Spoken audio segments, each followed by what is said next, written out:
So this morning, gusto ko po kayong dalhin sa kwento ng Samaritan woman sa John chapter 4.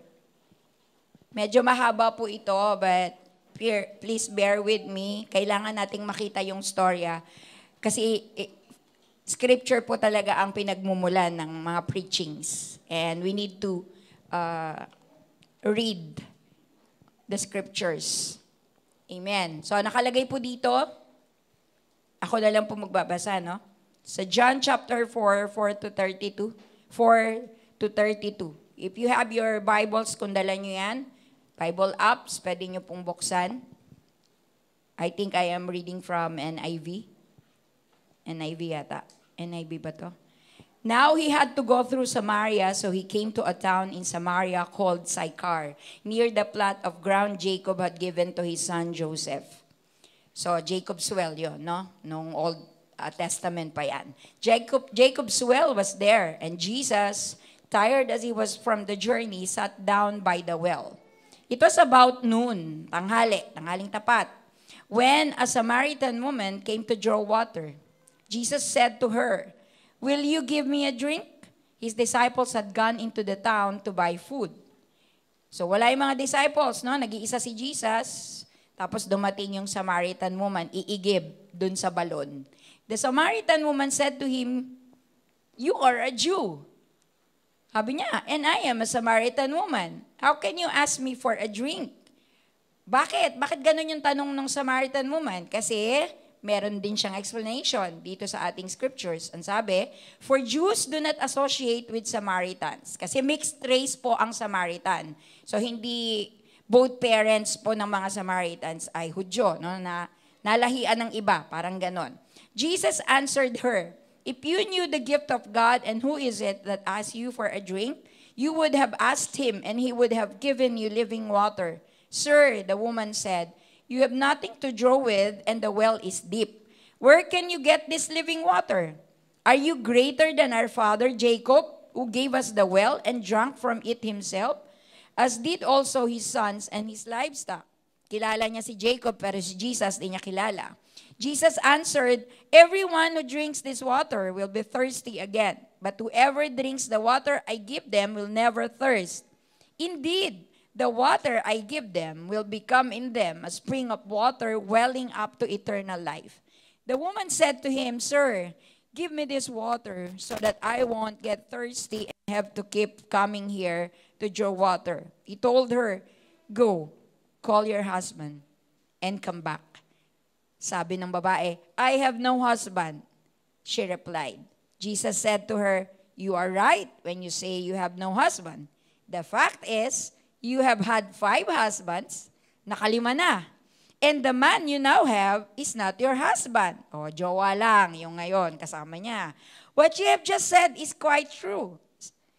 "Sir," the woman said. Gulat yung babae, kilala siya ni Jesus.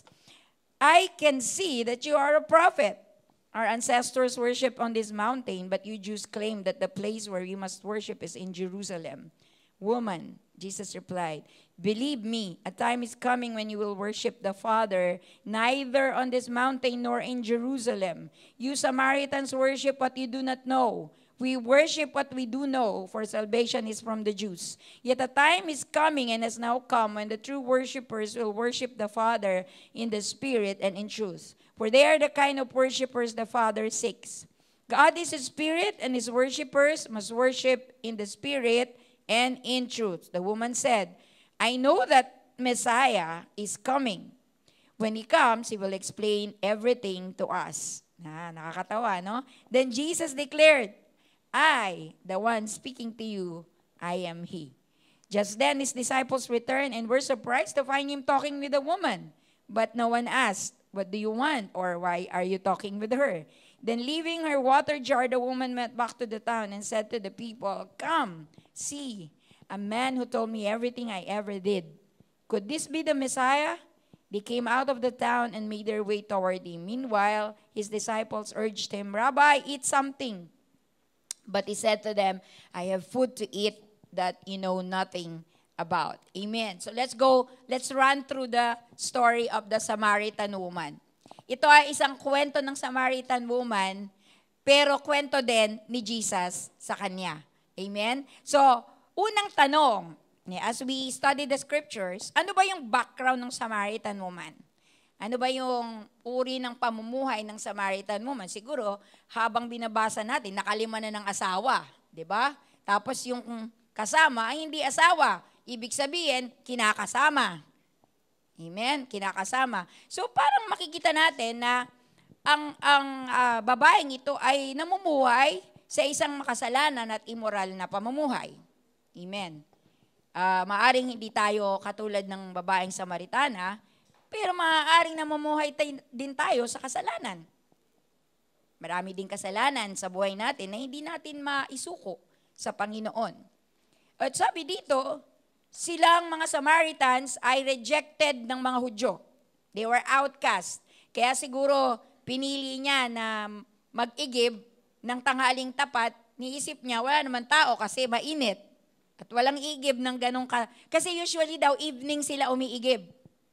Yun yung usual, yun yung ordinary or regular na oras ng kanilang pag-iigib. Kaya nabanggit din yun sa kanina ni Jesus. So, dito, nagpunta siya.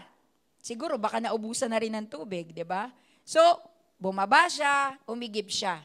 Bakit babae yung umiigib? Sa Pilipinas, di ba, lalaki yung pinag-iigib.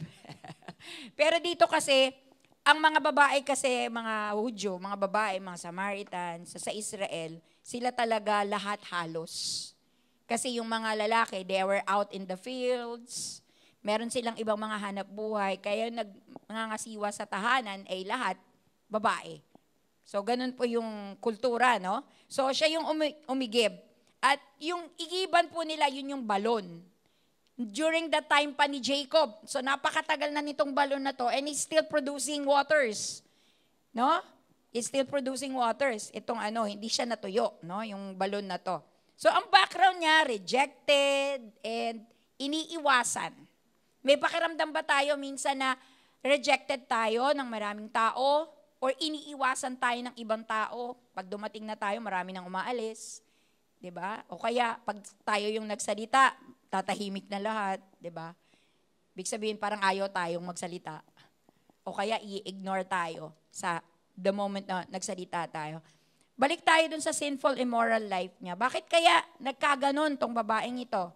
Maaring ako lang, no? Mga iniisip ko lang dito, una, baka sa tindi ng pangangailangan kasi may mga nakilala kong mga nabiyuda sila. Nahirapan sila kasi yung hanap buhay dun sa lalaki. Yung pagkita ng pera. Kaya dahil nahirapan, medyo pagka may nanligaw na medyo may hanap buhay, kumakapit sa patalim. Para kahit paano yung mga anak na naiwan ay may magsustento. Maaring gano'n, no? Kaya nagkaganon, nakalima eh. Diba? Hindi na-establish yung kabuhayan, kaya sige na sige. Siguro, nababiyuda, tapos sawa uli, mabiyuda, tapos nag-asawa uli, hanggang sa nakalima. Ngayon, sumawa na. Nagjowa na lang. Naabutan ni Jesus. Diba? So, bakit kaya, una, maaaring nangangailangan siya, patalim, kapit sa patalim. O kaya, pakisabi sa katabi mo, pokmaru sa love life. Diba? Yung bang hindi mabubuhay nang walang love life. Hindi mabubuhay nang walang jowa. Pag nawawala ng jowa, ganap uli. Hindi nako kompleto yung buhay niya nang walang ka-love story. Diba? Sa bagay ang tao talaga ganun, no? In quest always of love.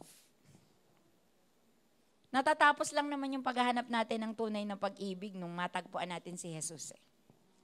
Doon lang tayo nasasatisfy. Kaya lang, pagka pinanghihinayangan natin yung mga nakaraan natin, hindi tayo satisfied kay Jesus. Amen? So, baring pokmaru. Diba, naalala ko pagka may mamatay yung asawa. Ay, bakit mo kayo iniwan? Hindi ko kaya! Buti walang nagtutulak. Oh, sige, sumamba ka. Diba? Di ba? Pero literally speaking, may mga taong gano'n, no? Sa, yung hina ng disposition sa buhay na kapag ka yung nagmamahal sa kanya, parang feeling niya, ito na yung huling taong magmamahal sa kanya. Kasi walang ibang nagmamahal sa kanya, pero itong taong to na nakaranas siya ng pag-ibig, parang sa kanya ito na yung huling tao. Wala.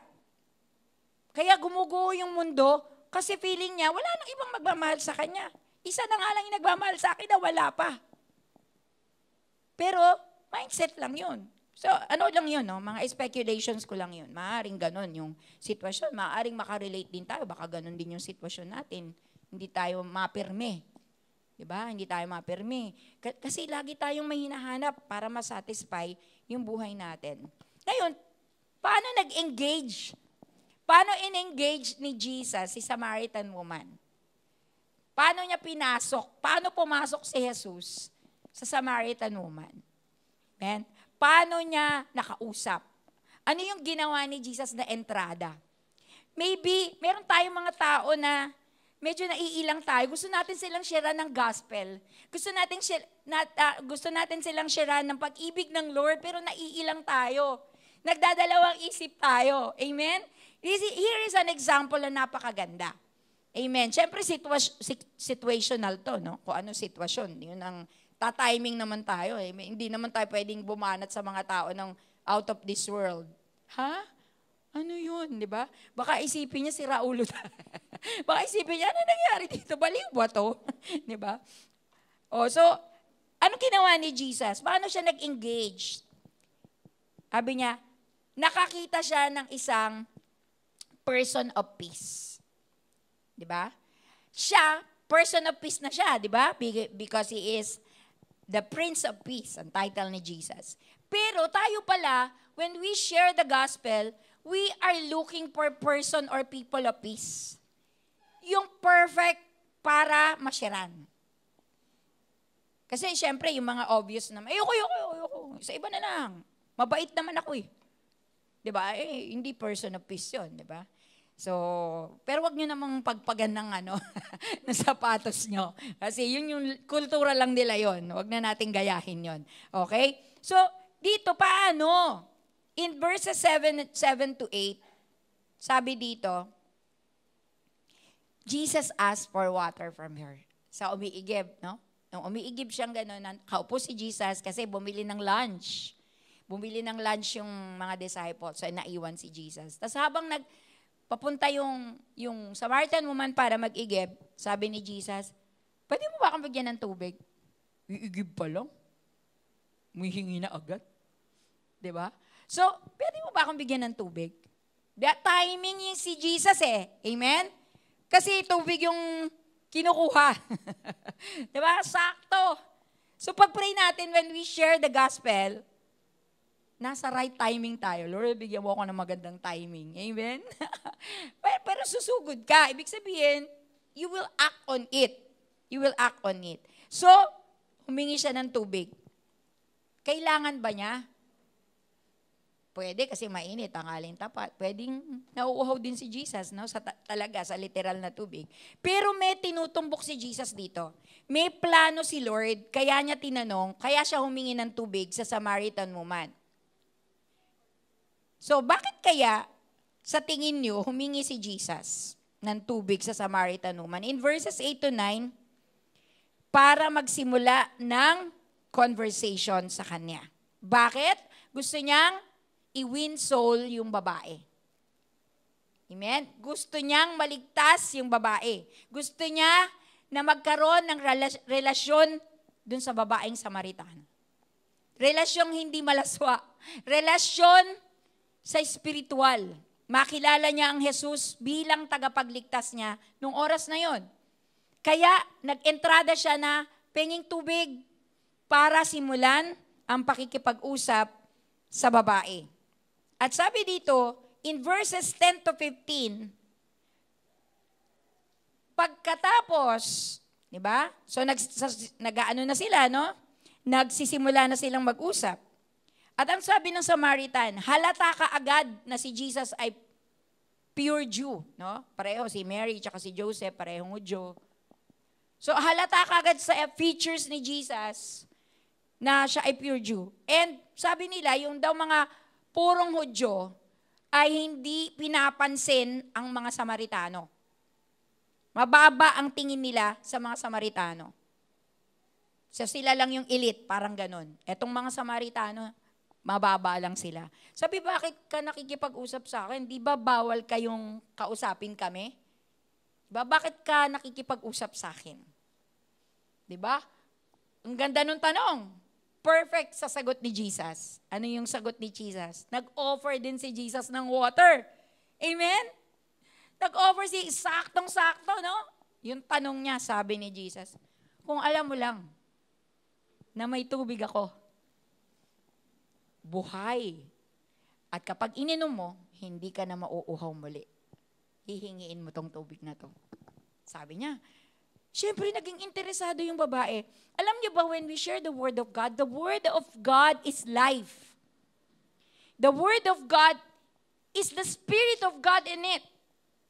Kaya kapag sinasabi mo yung salita ng Panginoon, may dumadaloy na buhay dun sa kinakausap mo. The presence of God is there. At nagsimulang mabuksan yung babae sa pananampalataya. Amen? Nagsimula. Nung kinakausap na siya ni Jesus, naririnig niya si Jesus at nag-o-offer siya ng living water. At sabi ni Jesus, kasi nabanggit din ng babae, kayo, sa Jerusalem daw kayo mag-worship, kami sa ano kami. Imagine, tubig pa lang ang pinag-uusapan. Amen? Tubig pa lang ang pinag-uusapan, nabuksan na yung kamalayan ng babae tungkol sa pagsamba sa Diyos. Tubig pa lang. Diba? So kapag tayo po ay nagbabahagi ng pag-ibig ng Panginoon, huwag kang mag-alala kasi tutulungan ka ng Holy Spirit sa mga sasabihin mo. Kailangan mo lang magdesisyon na ibahagi ang pag-ibig ni Kristo sa tao. Kasi the Holy Spirit will give life to your conversation. Will give direction to your conversation. Si Jesus mismo yung naririnig ng babae, no? At nabuksan na yung pagsamba sa Diyos. Kami, sa bundok daw kami, kayo sa templo kayo. Sabi ni Jesus. Meron na namang doktrina, meron na namang biblical truth na binuksan si Jesus. So hindi lamang yung about the living water, yung binubuksan ni Jesus sa kanya, kundi how to worship God. Amen? Sabi kayo, sumasamba kayo sa ganito, ganyan eh. Parang sinasabi, magkaiba tayo reliyon. Ito ginagawa nyo kami, ganito kami. Huwebes kami sumasamba, kayo linggo. Sabado kami, kayo linggo. Magkakaiba. Parang ganito yung sinasabi ng Samaritan sa kanya kay Jesus. Pero may sinabi si Jesus eh. Sabi ni Jesus, woman, the time is coming when those who worship Him must worship Him in spirit and in truth.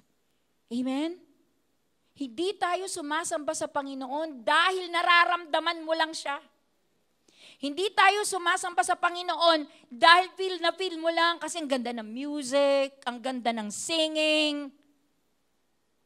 Ang sabi ng Panginoon, ang totoong sumasamba sa Kanya ay sinasamba siya sa Espiritu at katotohanan. It's because we cannot worship God without the Holy Spirit. Lahat ng walang relasyon sa Panginoon can't really worship God. Pinapangaralan ko kayo ngayon. Because when you meet Jesus in your life, may kumukulo sa puso nyo na hindi pwedeng itago. Kaya when we worship God, it's because the Holy Spirit is alive. Because we have a living relationship with Jesus Christ. Kaya hindi ka makakapag-worship because you don't have a relationship with the Holy Spirit. Hindi Holy Spirit yung nagpapaandar sa'yo. Pag nagandahan ka sa music, pag nagandahan ka sa beat, emosyon mo ang magpapaandar sa'yo. Kaya the next time that God wants you to worship Him, hindi mo na alam paano. You need to be motivated by music. But I tell you, sabi ni Jesus, true worshipers worship Him in spirit. You are alive in the Holy Spirit because you have a relationship with Jesus Christ. And in truth. Big sabihin, we need to discover how we could worship God. And it's only through the Bible lamang natin matutuklasan kung paano sambahin ang Panginoon. Hindi dahil sa ganda ng boses, hindi dahil sa ganda ng music. Amen? Sa katotohanan. Sa pakikinig natin sa Kanyang salita. Sa paniniwala natin sa sinasabi niya. It's how we could worship the Lord. So, what do you think it means to worship in spirit and truth? Amen? God wants you to connect with Him so that you could worship Him correctly. Properly. Eh, sinasabi ng babae, kayo, sa templo kami. Sa templo kayo, kami sa bundok. Ba, ganun tayo sumamba. Pero sabi ni Jesus, ang totoong mananamba, sinasamba ang Diyos sa Espiritu at katotohanan. Kapag ang Espiritu natin ay hindi connected, dahil wala tayong relasyon kay Jesus Christ, laging patay tayo mag-worship. Laging kailangan may music. Laging kailangan may motivation. Pero kapag buhay yan, the Holy Spirit will empower us to speak words of worship and praise. Amen? It's an overflow of what is in our heart. Dahil satisfied tayo sa presence ng Lord sa buhay natin. And we are so grateful. Amen? We are so grateful. Sabing ganun dito, it's impossible to worship God without the living water. It's impossible to worship God without the living water. Kaya hirap tayong magpuri sa Panginoon. Nahihiya tayo itaas ang kamay. Bakit? Naka-sleeveless ka ba? Makikita ba ang kilikili mo? Next Sunday, kung nahihiya ka sa kilikili mo, di magsuot ka ng hindi litawang kilikili. It's when we prepare ourselves to worship with other brothers and sisters in the Lord. Etong worship service, kaya nga worship service corporate worship to. We worship with our co-brothers and sisters, not just through music, but in the preaching, in praying for one another. Sa pag-upo mo lang dyan, tinabihan mo yung kapatid. We were worshiping God. Amen? We are worshiping God. So all forms of worship, hindi lamang po dapat music yung motivation ng bawat isa sa atin when it comes to worship. Kasi kapag yun lang po, ang tawag po sa atin doon ay emotional worshiper. Pakisabi sa katabi mo, emotional ba o true worshiper ka?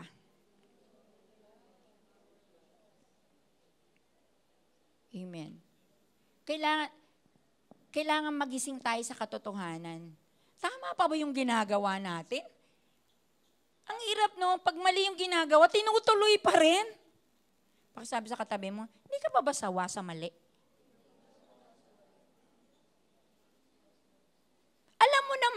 Alam ko naman po yun pastora bakit ginagawa mo pa uli?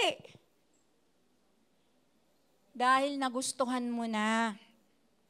At dahil nawawala na yung fire. Nalalayo ka na sa relationship mo sa Holy Spirit. Kaya walang nag-e-empower sa'yo to worship God, Lord! Walang ganun. Diba? Araw-araw, araw-araw. Ganun lang ang dating. Kasi di mo naman feel na araw-araw Hindi mo naman feel si Lord araw-araw. Pero pag feel mo si Lord, araw-araw talong manggigigil ka, yes Lord, araw-araw feel kita. Sorry, nanggigigil ako. I really feel the presence of God is really waking us up. Kanino ka ba kakampi? Sa nararamdaman mo o sa katotohanan na sinasabi ng Lord sa'yo? Where would you side? Sorry, nag-i-intro pa lang po ako ha. Kapit lang po tayo. Sorry po. Okay, punta po tayo dito. It's impossible to worship God without the Spirit of God. It's impossible to worship God if we don't know how to do it according to His terms, according to His ways, and according how He wants to be worshipped. Ano nangyari nung makilala niya si Jesus, nung Samaritana? In verses 15, 28, and 29, she asked Jesus for the living water. Nung makilala niya si Jesus, nabuksan ng topic na worship, nabuksan ng topic na living water that will never run dry. Nabuksan yung mga ganong topic. Amen? Nung makilala niya si Jesus, naintindihan niya yung living water. Nagkaroon ng rema sa kanya na hindi na yung literal na tubig yung binabanggit ni Jesus. Nagkaroon ng rema sa kanya. Amen? Kasi yung mga sumunod na pangyayari, yun ang nagpatunay na naintindihan niya, nakuha mo. Nadali mo. Pakisabi sa katabi mo, nadali mo. Minsan, pag binabasa natin yung Bible, masisira ulo ko dito, hindi ko maintindihan. Wala kasing Holy Spirit.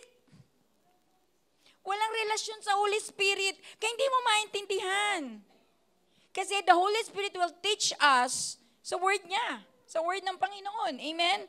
Lagi niya tayong tuturuan dun. Kasi yun ang intention niya. Kaya nga may Bible eh. Para maintindihan natin yung sinasabi ng Lord sa atin, sa buhay natin. Because we will benefit from knowing the intentions of God in His word. She asked Jesus for the living water. Gets niya. Nadali niya. Faith came to her upon hearing Jesus' words. Romans 10:17, faith comes by hearing, and hearing the word of God. This is one of my favorite verses. Kasi lagi ko itong sinasabi sa sarili ko. Nagkukulang ba ako ng paniniwala sa iyo, Lord? Sige, magbabasa pa ako ng word mo. Sige, mag-aaralin ko yung word mo. And then, faith increases. Diba? And dahil binabasa ko yung salita niya, binabasa ko yung naglakad si Peter sa ibabaw ng tubig, naintindihan ko, pinalalakad ako ng Lord sa ibabaw ng tubig. Hindi literal na tubig, syempre hindi ko kaya yun. Diba? Believe ako kay Peter, kaya niya yun. Tindi ng faith ni Peter, diba? Pero yung ibig sabihin nun, figuratively speaking, may imposibleng bagay na gusto ng Lord humakbang ako, bahala siya sa susunod. Lumapit tayo sa source of living water. Kasi hindi natutuyuan pag sa Kanya lumalapit. So nag-offer si Jesus, lumabas yung faith nung Samaritan. Gusto ko yan, Lord. Gusto ko yan.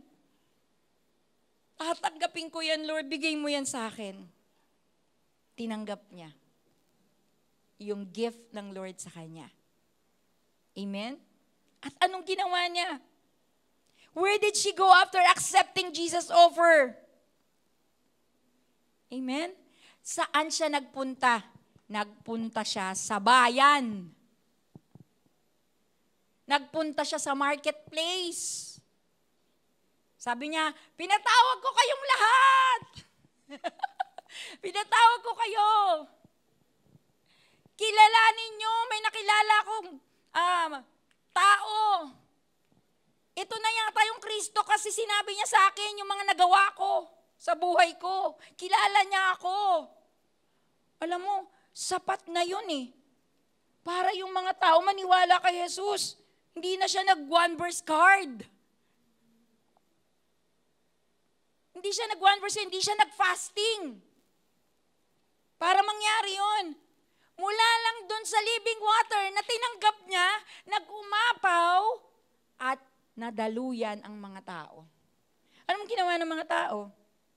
Ginawa ng mga tao, ay, okay yan. Gusto ko yan. Amen? At pumunta sila kay Jesus. At nung marinig nila si Jesus, mas bumilib sila kay Jesus kesa dun sa unang kwento nung Samaritan woman. Kasi na-encounter na nila mismo si Jesus. She shared Jesus who told her old story. Pumunta siya sa community, pumunta siya sa nearest neighbor. Yung Jerusalem po, yung Acts 1:8, that you shall be my witnesses to Jerusalem, Judea, Samaria, and to the uttermost parts of the earth. Ang ibig po sabihin ng Jerusalem, kung saan ka nakatira. Yung Judea, mga kapitbahay mo. Diba? Yung Samaria, yung hindi mo ka-culture. Ibang pamilya, ibang lugar, ibang probinsya. At yung to the uttermost parts of the earth, dadaling ka ng Lord sa ibang bansa.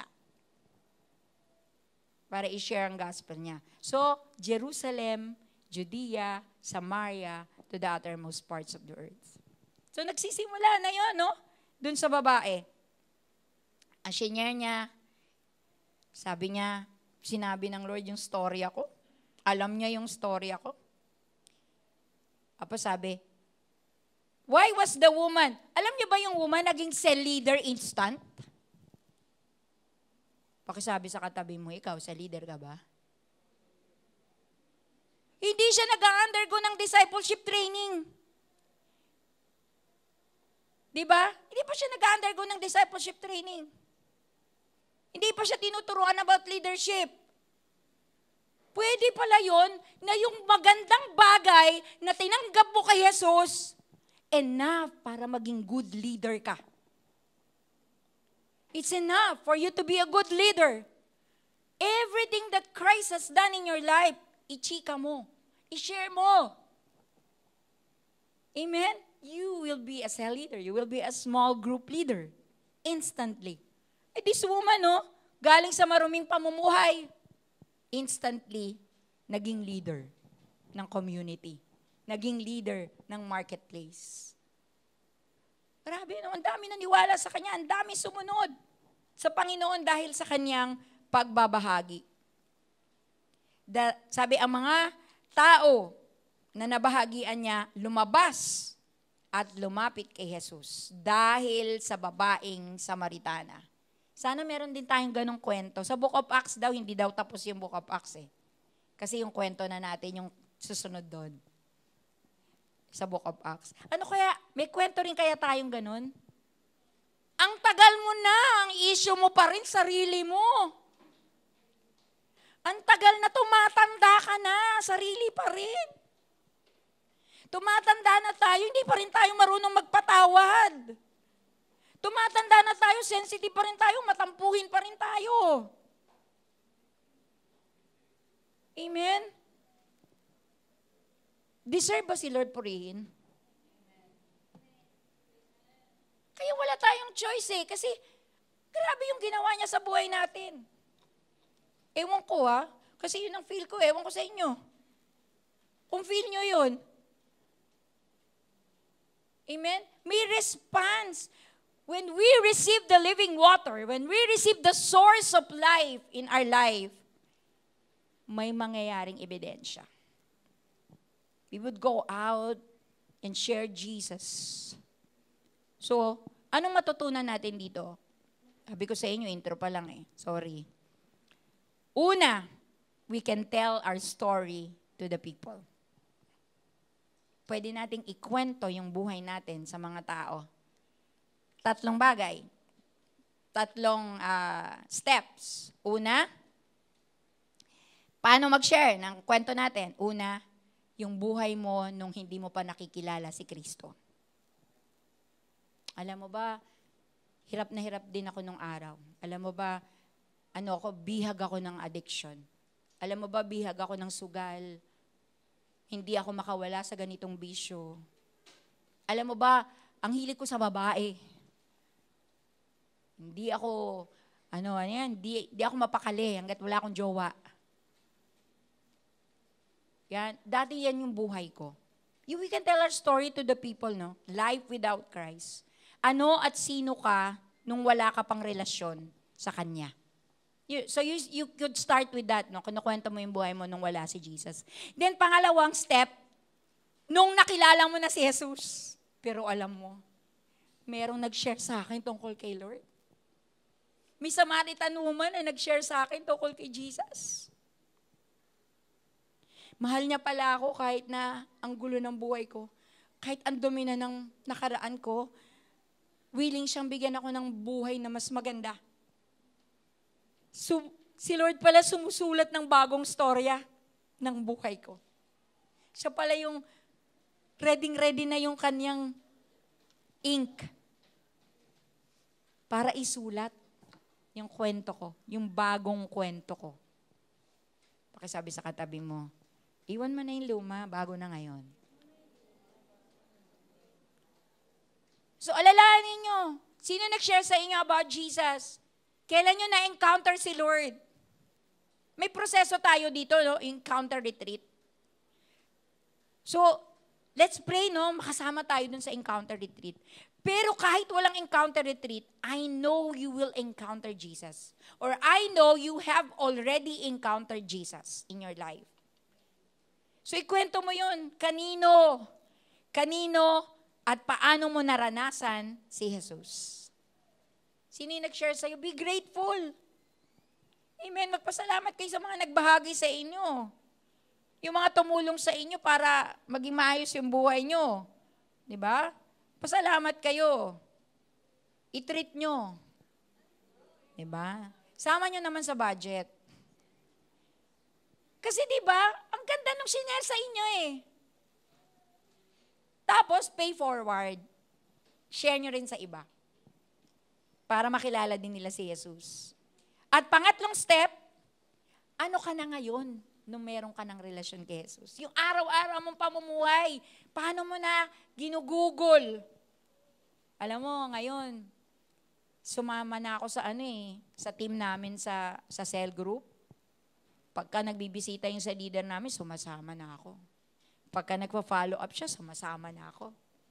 Yun ngayon, yung aking pinagkakaabalahan, nananalangin din kami para sa mga tao na makilala nila si Jesus. Amen? Life after, no, daily life with Christ. Ano na ngayon ang mga binago ng Diyos sa'yo dahil may relasyon ka na kay Kristo? Kasi yung totoo daw na may relasyon kay Kristo, hindi pwedeng walang nagbabago. Maring hindi lahat, hindi pa lahat. Pero meron nang nagsisimulang magbago sa atin. Amen?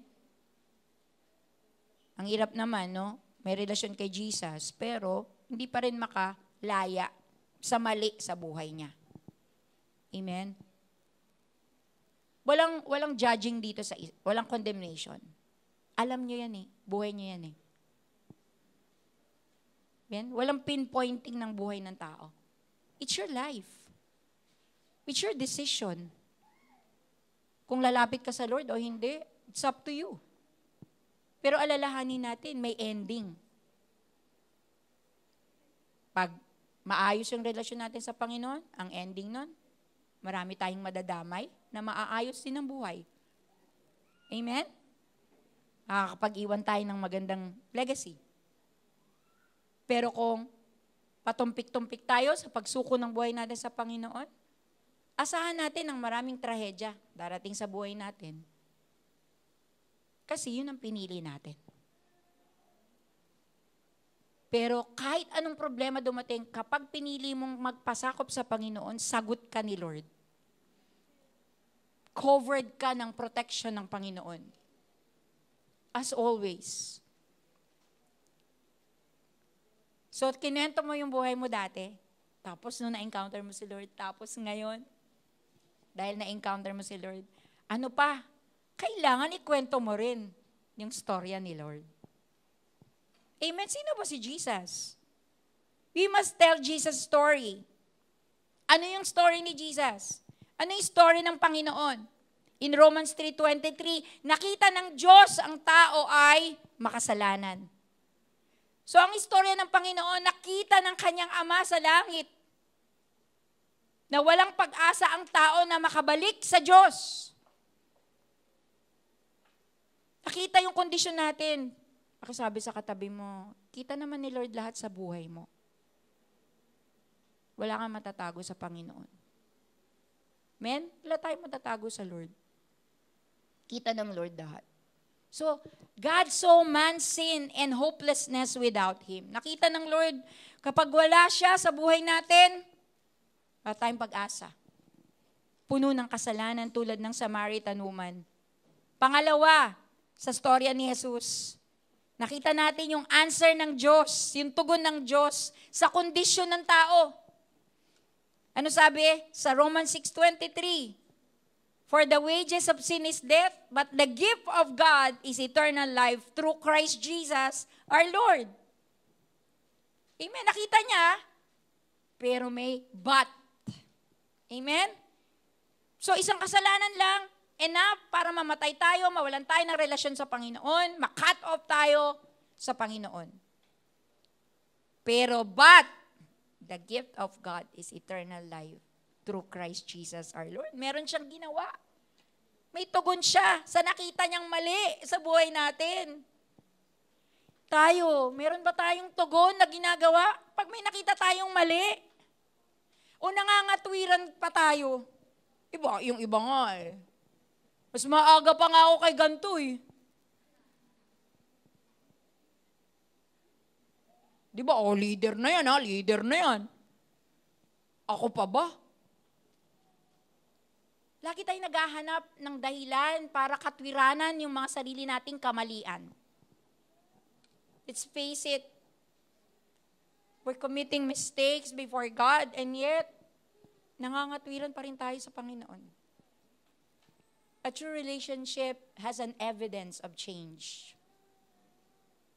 May iniiwasan na, may sinusuko na. Kasi alam niya, ayaw ni Lord yun.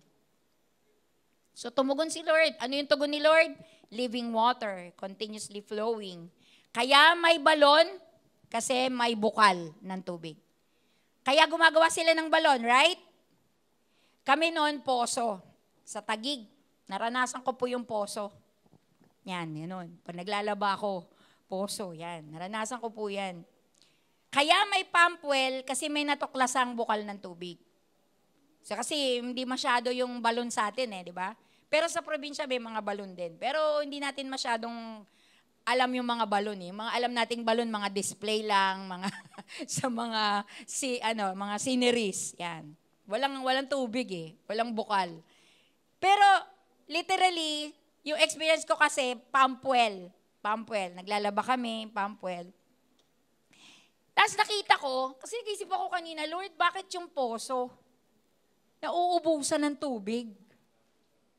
Diba? Pag matagal mo nang hindi ginaganon yung poso, sino nakaka-relate? Wow, ang social natin, hindi na tayo nakaranas ng poso. Thank you, Lord. Hindi kayo nakaranas ng poso. Amen. Ako kasi nakaranas, namaga pa nga yung kamay ko sa kagaganon Pero pinagaling naman ni Lord. Yan. Yung, nagtataka ko, Lord, may bukal naman ng tubig. Bakit ganun? Pag matagal lang di ginagamit yung poso, nauuhaw. Pagka ginanon mo siya, hirap na hirap yung pressure umakyat, no? Hirap na hirap yung pressure umakyat. So, anong gagawin? Yun! Hindi yung living water yun Yung decision natin. Kasi matagal na nating hindi pinapansin si Lord. Matagal tayong walang relasyon sa Panginoon. Nauhaw si Lord sa atin. Pero nung nag-decision tayo, yung tubig ko, Lord, ito na yung tubig ko, Lord. Bahala ka na, pasensya ka na. Medyo yata to contaminated yung water ko. Pasensya ka na, Lord. Ito lang talaga yung pwede ko ibigay sa'yo. Pero, nung nilagyan ng tubig yung poso, unti-unti, pag ganun mo, bumubulwak na yung maraming tubig. Nagigets niya ba yung sinasabi ko? Para ako lang yata excited. Nagigets niya ba yung sinasabi ko? So we need our counterpart. Kailangan natin yung decision natin. Kailangan ni Lord yung decision natin. Hindi pwedeng yung gift ni Lord nandyan na lang. Kailangan mong kunin yung gift na yun, gamitin mo, buksan mo. Hindi yung, I'm so blessed, di ba? Ang dami mong gifts pero hindi mo binuksan.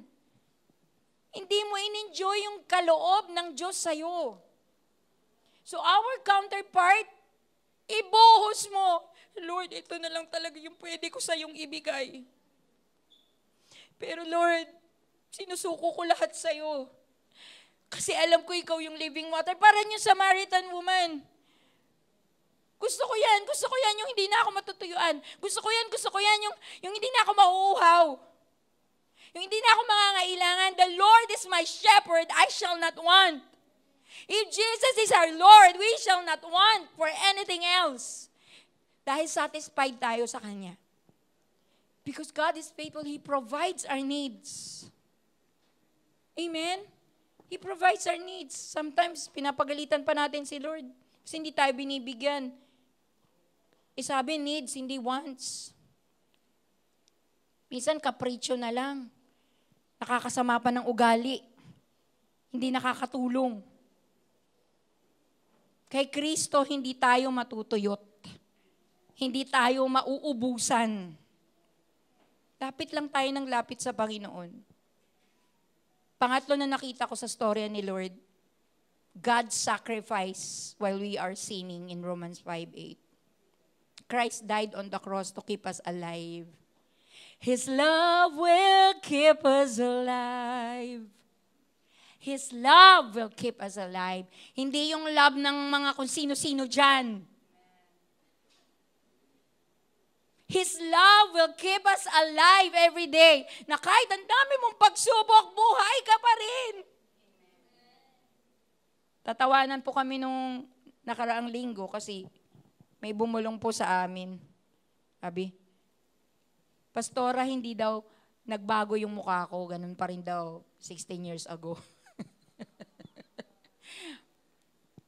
Siyempre, maniwala ka rin naman. No? Para rin naman yun sa'yo. Good feeling din. Kaya lang, si pastor kasi nagkasakit siya. Ang tingin daw kay pastor, tumanda. Lalo kami ni Pa. Sabi niya, malabo mata nun. Tanungin mo siya, malabo. Magpa-check up siya ka mo. Pa-check up ka mo siya. Sabi, ang sigla daw, ang liksi. But I don't feel that way in my life. May passion ako, pero I don't see myself na masigla. Because I know that something is wrong in me. Nagpapagamot po ako. May pinapagamot po ako sa doktor. I know I'm not that masigla. Pero kung yun ang tingin nila sa akin, it's the grace of God. It's the Holy Spirit empowering me for the sake of ministering to people. Ganun ang Panginoon, no? Nag-sacrifice siya, namatay siya so that we will be alive.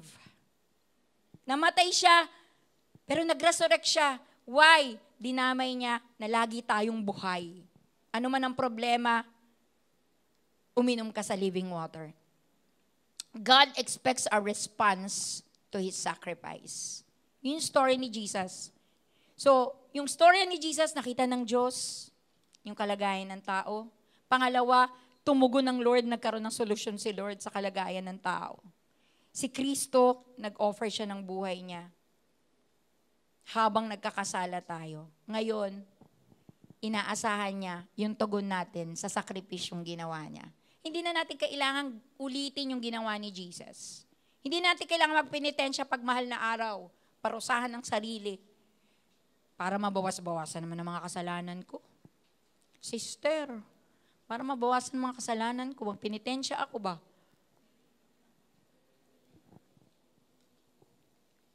Hindi po. Tapos na po yung sakripisyo. Tugon na lang tayo sa Lord.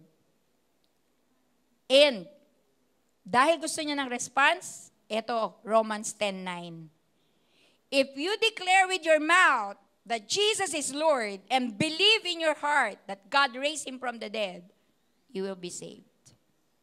kung maniniwala ka na ang Panginoong Jesus, na si Jesus ay ang Panginoon, at maniniwala sa puso mo na binuhay siya mula sa patay, ikaw ay maliligtas. Tayo ngayon ang kinakausap ng Lord. Have we received this living water? Are we empowered when we worship God by the Holy Spirit? Hindi ba tayo matamlay kapag nag-worship tayo together with the brothers and sisters? Because the Holy Spirit empowers us. So tayo ngayon ang inaayos ng Lord. Alam mo ba kung bakit inaayos ka ng Panginoon? Yes, isa pa. Kasi gagamitin niya kayong mag-ayos din ng iba. Yung buhay niyo magiging patotoo sa iba. Alam niyo, tapusin niyo na yung mga issue ng buhay niyo, ng pamilya niyo. Magpaka-busy na tayo, mag-share na tayo ng gospel. Baka dumating na si Lord eh. Tapos issue pa rin ng pamilya. Nag-aaway-away pa rin tayo sa loob ng bahay. Diba? Alam ko na solusyon. Para walang away-away sa bahay niyo, magtayo kayo ng simbahan sa bahay niyo. Pupunta kami. Tulungan namin kayo. So tayo ngayon, sila naman sunod. Sino yung sila? Sino yung sisyaran? Kapuso, kapusod. Ano ibig sabihin ng kapusod? Isang nanay, magkakapatid. Diba? Isang nanay lang naman yung kadugtong kapusod eh. Diba? So, kapusod, kapamilya, kadugo, kaibigan, katrabaho, kanegosyo, kaklase, noon at ngayon. Sinama ko na lahat, yung noon at ngayon. Kapitbahay, kabarangay, kababayan, kakilala noon at ngayon. O ibig sabihin, at least may 20 tayong taong malilista para share ng gospel. Amen? Tapusin ko na. Naiinip na yata kayo.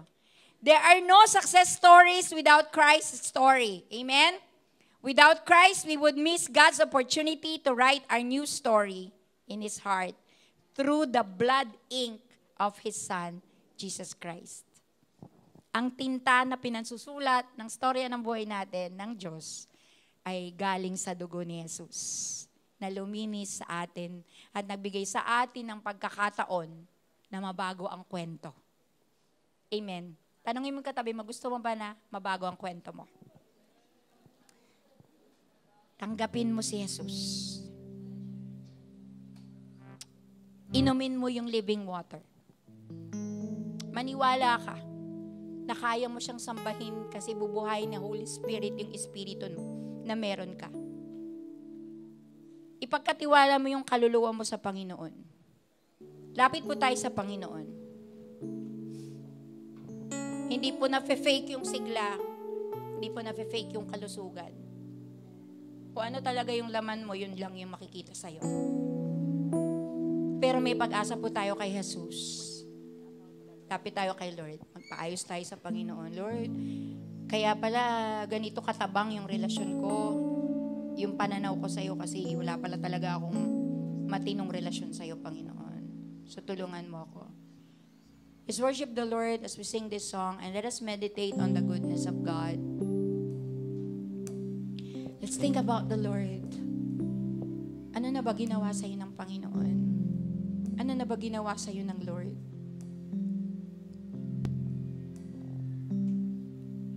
When I think about the Lord, how He saved me, how He raised me, how He filled me with the Holy Ghost, how He healed me to the uttermost. When I think Let's worship the Lord. about the Lord, Alalahanin mo how He picked lahat ng me ginawa up, sa'yo ni Jesus. turned me around, how He set my feet. At kung naiisip mo man na wala pa, Solid lumapit ka sa Kanya kung gusto mo ng bagong kwento ng buhay mo. wanna shout, hallelujah, thank you, Jesus.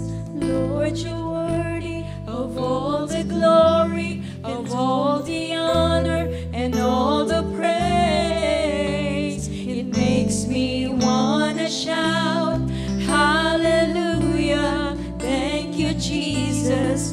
Lord, you're worthy of all the glory, of all the honor,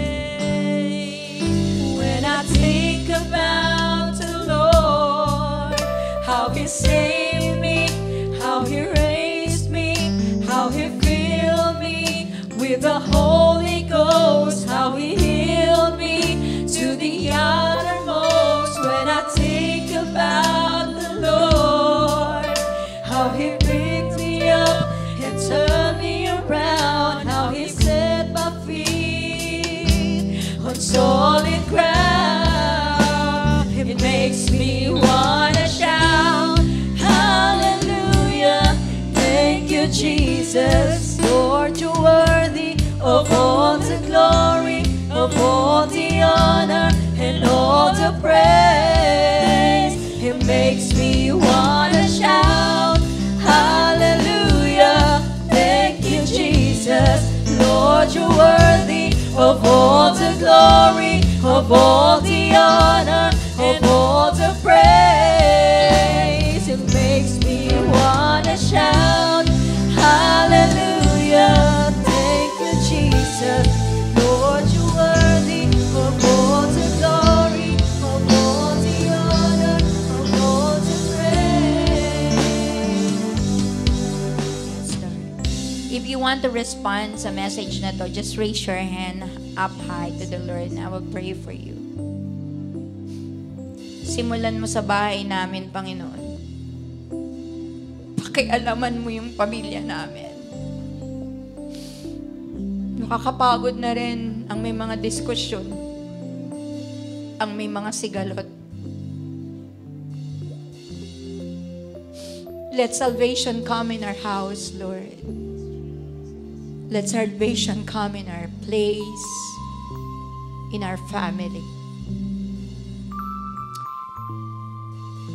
Tulungan mo ako, Panginoon, magpaghamit sa'yo.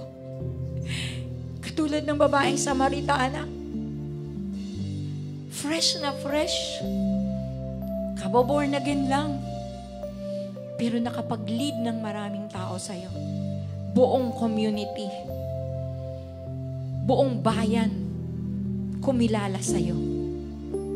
Dahil lang sa ganda ng kanyang naranasan. Dahil lang sa living water na kanyang tinanggap, napuspos siya ng banal na Espiritu at nakayanan niyang magbahagi. Alam namin, Panginoon, kung gagamitin namin ang sarili naming bait at kakayanan, hindi namin gagawin kasi mahihiya kami. At magigilty kami na hindi kami karapat-dapat dahil sa aming mga nakaraan. But Lord, help us to learn from this story this morning. Tanggapin ka lang at hayaang buhayin ng banal na Espiritu ang aming buhay. Ikaw ang magpupuno sa aming bibig ng sasabihin. Ikaw ang maglalagay sa puso namin ng mga sasabihin, mga salita ng pag-ibig mo sa tao. Lord, tulungan niyo po lahat ng mga tumaasang kamay na buksan ang kanilang mga tahanan sa gawain, sa preaching ng salita mo upang iyon ang maging pundasyon nila para makabahagi na rin sila sa labas. Ito ang aming samot dalangin sa pangalan ni Jesus. Amen and amen.